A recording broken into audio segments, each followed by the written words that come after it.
如何将音响改造为蓝牙播放。这是一套普通的音响，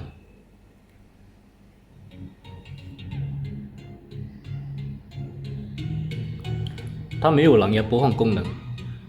简单的方法就可以让它使用手机蓝牙播放音乐，只需要一个蓝牙解码器。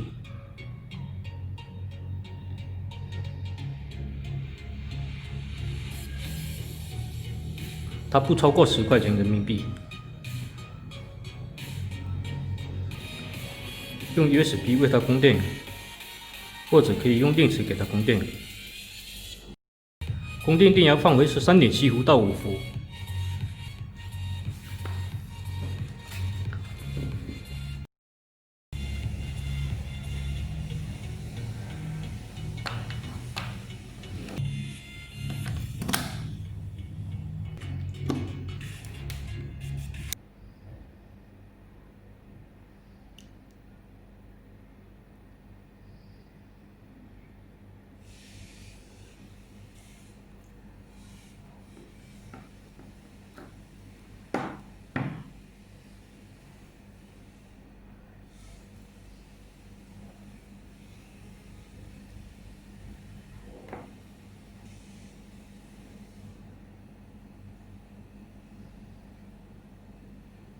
The Bluetooth device is connected successfully.